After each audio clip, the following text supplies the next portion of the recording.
नमस्कार, तुम्हा सर्वांचं आपल्या स्टडी पॉइंट या यूट्यूब चॅनलमध्ये स्वागत आहे। तर महाराष्ट्र राज्य अंगणवाडी कर्मचारी कृती समितीच्या वतीने एक महत्त्वपूर्ण आज दिनांक 9/3/2026 रोजी अंगणवाडी सेविकांच्या कामाच्या मूल्यमापनातील त्रुटीपूर्ण निकष रद्द करण्याबाबत व दिनांक 25/2/2026 रोजी प्रोत्साहन भत्त्याबाबत माननीय मंत्री महोदयांनी अंगणवाडी संघटनांना दिलेली सूचना याबद्दलच आपल्या कृती समितीच्या वतीने एक महत्त्वपूर्ण असा पत्र आलेला आहे। याची संपूर्ण युक्तियुक्त माहिती या व्हिडिओच्या माध्यमातून आपण जाणून घेत आहोत। तत्पूर्वी तुम्ही जर आपल्या स्टडी पॉइंट या यूट्यूब चॅनलवरती जर नवीन असाल तर आपल्या या चॅनलला लगेचच लाईक आणि सबस्क्राईब करायला विसरू नका। चला तर मग वेळ वाया न घालवता आपल्या महाराष्ट्र राज्य अंगणवाडी कर्मचारी कृती समितीच्या वतीने आलेलं हे महत्त्वपूर्ण अपडेट काय आहे ते या ठिकाणी आपण जाणून घेऊया। बघा, अंगणवाडी कर्मचाऱ्यांसाठी आजची मोठी आणि ताजी अपडेट आहे। आपल्या महाराष्ट्र राज्य अंगणवाडी कर्मचारी कृती समितीच्या वतीने आलेला हा महत्त्वपूर्ण असा अपडेट आहे। संपूर्ण महाराष्ट्रभर ज्या 2,10,000 अंगणवाडी कर्मचारी आहेत त्यांच्यापर्यंत हा व्हिडिओ पोहोचवणं गरजेचं आहे। जसं की या सर्व ताई आपल्या अंगणवाडी कर्मचारी नेहमीच त्यांच्या हक्कासाठी आपल्या समितीला, आपल्या कृती समितीला पाठिंबा देताना आपल्याला दिसून येतो आहे आणि त्याच जोरावरती, त्याच या ठिकाणी मार्गदर्शनाच्या आधारावरती कृती समिती देखील तेवढ्याच पद्धतीने कार्यतत्पर आहे। पाहू शकता, कृती समितीच्या वतीने आजची म्हणजे दिनांक 9/3/2026 ची मोठी आणि महत्त्वपूर्ण अपडेट पाहू शकता। हा काय सांगतोय बघा, परिपत्रक त्यांचा या ठिकाणी पत्राच्या माध्यमातून काय अपडेट दिलेला आहे। प्रति माननीय मंत्री महिला व बालविकास विभाग महाराष्ट्र राज्य मंत्रालय मुंबई व प्रधान सचिव महिला व बाल विकास विभाग महाराष्ट्र राज्य मंत्रालय मुंबई आणि माननीय आयुक्त येबा विषय योजना महाराष्ट्र राज्य रायगड भवन नवी मुंबई। विषय आहे अंगणवाडी ताईंनो, पाहू शकता, अंगणवाडी सेविकांच्या कामाच्या मूल्यमापनातील त्रुटीपूर्ण निकष रद्द करण्याबाबत। आणि दुसरा विषय असा आहे आपल्या कृती समितीच्या वतीने मांडण्यात आलेला दिनांक 25/2/2026 रोजी प्रोत्साहन भत्त्याबाबत माननीय मंत्री महोदयांनी अंगणवाडी संघटनांना दिलेली सूचना, संदर्भ दिनांक 4/10/2024 व 24/6/2025 रोजीचे शासकीय निर्णय। बघा, संपूर्ण अपडेट काय सांगतो आपल्या कृती समितीच्या वतीने। महोदय, आम्ही महाराष्ट्र राज्य अंगणवाडी कर्मचारी कृती समितीतर्फे खालील प्रमाणे निवेदन करीत आहोत।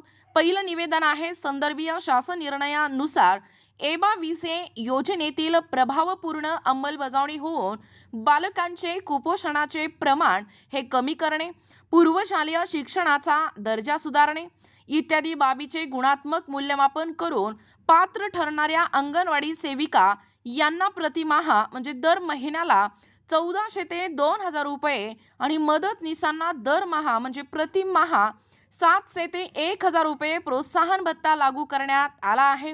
आणि सद्यस्थितीत 60% अंगणवाडी सेविका व मदतनीसांना पोषण ट्रॅकर ॲपवर दैनंदिन काम करून सुद्धा प्रोत्साहन भत्त्याची रक्कम मिळत नाही, हे आम्ही खेदाने नमूद करीत आहोत। बघा, प्रोत्साहन मुद्दा जो आहे, प्रोत्साहन भत्ता हा जो मुद्दा आहे तो आपल्या कृती समितीने उचलून धरलेला आहे।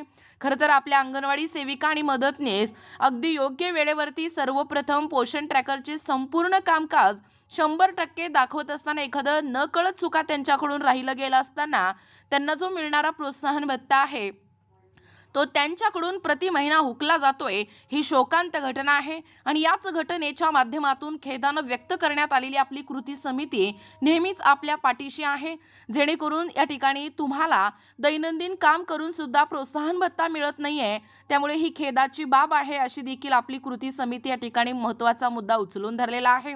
त्यानंतर दुसरा आहे ताईंनो, बघा, अंगणवाडी सेविकांच्या माध्यमातून राबवल्या जाणाऱ्या या पोषण अभियानाअंतर्गत मूल्यमापनाचे जे निकष निश्चित करण्यात आले आहे ते क्षेत्रीय स्तरांवरील वास्तव आणि तांत्रिक मर्यादा लक्षात घेता खालील निकष अशास्त्रीय व अन्यायकारक आहे।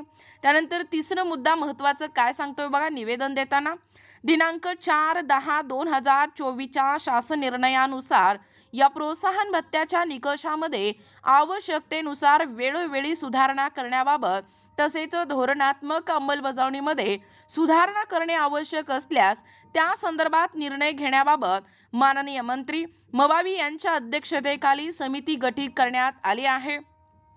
दिनांक 25/2/2026 रोजी माननीय मंत्री मबावी यांच्या अध्यक्षतेखाली कृती समितीच्या नेत्यांसोबत प्रोत्साहन भत्त्यांबाबत झालेल्या चर्चेनुसार आम्ही प्रोत्साहन भत्त्यातील अंगणवाडी कर्मचाऱ्यांच्या वतीने खालील विनंती या ठिकाणी करीत आहोत। बघा, प्रोत्साहन भत्त्यासंदर्भात आवाज या ठिकाणी आपल्या कृती समितीने उठवलेला आहे। चौथा महत्त्वाचा मुद्दा आहे निवेदनामधला, प्रोत्साहन भत्ता देण्यासाठी जे निकष ठरवले आहे ते अयोग्य पाहू शकता, ते एकूणच या ठिकाणी अयोग्य आहे व व्यवहार्य नाही। ते अंगणवाडी सेविकांच्या कार्यक्षमतेवर अवलंबून आहेत। त्यातील बऱ्याच बाबी अंगणवाडी सेविकांच्या नियंत्रणाखाली नाहीत। वय वर्ष 3 ते 6 वयोगटातील नोंदणी झालेल्या एकूण बालकांच्या 80% दरमहा किमान 16 दिवस उपस्थिती या नियमामध्ये बदल करणे आवश्यक आहे। ऋतुमानाप्रमाणे काही महिने बालकांची अंगणवाडी केंद्रातील उपस्थिती कमी जास्त होऊ शकते। तसेच ग्रामीण व आदिवासी क्षेत्रात खेड्यापाड्यातील पालके आहार घेऊन आपल्या मुलांना कामाच्या ठिकाणी घेऊन जातात, त्यामुळे दरमहा 80% उपस्थितीचे निकष हे रद्द करण्यात यावे। त्यानंतर पाचवा महत्त्वाचा या ठिकाणी निवेदन आहे, निकष क्रमांक 6 नुसार SAM आणि MAM ज्याला आपण सॅम आणि मॅम म्हणतो, या बालकांचे प्रमाण दर महिन्याला मागील महिन्यांपेक्षा कमी होणे शक्य नाही।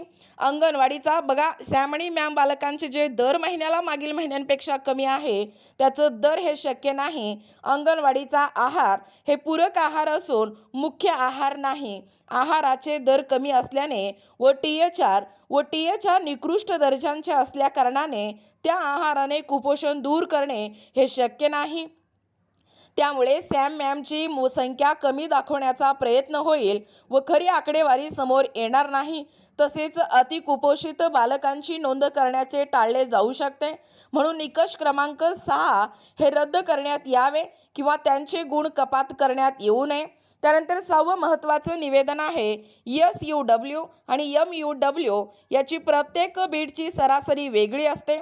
एखाद्या विभागात दारिद्र्य, सामाजिक आणि आर्थिक कारणांमुळे सरासरी वर जाईल व तर चांगल्या सामाजिक आर्थिक परिस्थितीत असलेल्या विभागातील सरासरी ही खाली येईल। त्यामुळे SUW आणि MUW याच्या बाबतीत लावलेल्या अटी हे अशास्त्रीय आहे। त्यानंतर मंडळी पाहू शकता 7वा महत्त्वाचा निवेदन काय आहे बघा, निकष क्रमांक 9 व निकष क्रमांक 10 काढून टाकावेत। कारण बालकांचे पोषण, स्थूल व लठ्ठ कमी करणे हे अंगणवाडी सेविकांच्या प्रयत्नावर अवलंबून नसते, तर बालकांच्या घरची परिस्थिती, त्यांच्या आरोग्याची स्थिती आणि विशिष्ट आजार, अनुवंशिकता इत्यादी कारणामुळे स्थूलता वाढू शकते। खुजेपणा हा अनुवंशिकता व भौगोलिक वैशिष्ट्यांवर अवलंबून आहे। स्थूलता व खुजेपणा कमी करणे ही बाब अंगणवाडी सेविकांच्या हातात नाही। दिनांक 25/2/2026 रोजी माननीय मंत्री महोदयांनी दिलेल्या सूचनेनुसार प्रोत्साहन भत्त्यात असलेल्या अटी बदलण्याकरिता व सर्व अंगणवाडी सेविका व मदतनीसांना त्यांच्या गुणानुसार प्रोत्साहन भत्ता मिळण्याकरिता आम्ही वरील सूचना हे लेखी स्वरूपात देत आहोत। आपण याचा सहानुभूतीने विचार करून पूर्वलक्षी प्रभावाने अंगणवाडी कर्मचाऱ्यांना प्रोत्साहन भत्ता देण्याचे शासकीय आदेश निर्गमित करावे हीच विनंती आपले विश्वासू महाराष्ट्र राज्य अंगणवाडी कर्मचारी कृती समिती करिता ब्रुजपाल सिंह, दिलीप उटाणे, कमल परुळेकर, जयश्री पाटील, सुभाष शमी, भगवान देशमुख, जीवन सुरुडे प्रत देखील तुम्ही पाहू शकता। माहितीसाठी माननीय सह उपसचिव मबावी मंत्रालय मुंबई, माननीय उपायुक्त अंगणवाडी एवा विषय योजना मंत्रालय मुंबई, माननीय सहाय्यक संचालक वित्त व लेखा विभाग एवा विषय योजना मंत्रालय मुंबई। बघा, एकूणच अशा पद्धतीने अंगणवाडी कर्मचाऱ्यांनो किंवा आपल्या अंगणवाडी सेविका ताईंनो व मदतनीस ताईंनो आपल्या महाराष्ट्र राज्य अंगणवाडी कर्मचारी कृती समितीच्या वतीने आज दिनांक 9/3/2026 रोजी अंगणवाडी सेविकांच्या कामाच्या मूल्यमापनातील त्रुटीपूर्ण निकष रद्द करण्याबाबत व प्रोत्साहन भत्त्याबाबत मंत्री महोदयांना अंगणवाडी संघटनांनी दिलेली ही जी महत्त्वपूर्ण अशा एकूण 7 सूचना ज्या आहेत त्या 7 सूचना संपूर्णपणे व सविस्तरपणे या व्हिडिओच्या माध्यमातून जाणून घेण्याचा प्रयत्न केलेला आहोत। अशाच प्रकारचे नवनवीन अपडेट पाहिजे असतील किंवा तुम्हाला जर आमच्या अध्यापनाचे व्हिडिओ आवडत असतील किंवा तुम्ही जर आपल्या स्टडी पॉइंट या यूट्यूब चॅनलवरती जर नवीन असाल तर आपल्या या स्टडी पॉइंट या यूट्यूब चॅनलला सर्वप्रथम चॅनलला सबस्क्राईब करा। भेटूया अशाच पुन्हा नवनवीन व्हिडिओमध्ये. तोपर्यंत भेटूया आपल्या सर्व मंडळींना पुढच्या नवीन व्हिडिओमध्ये. धन्यवाद.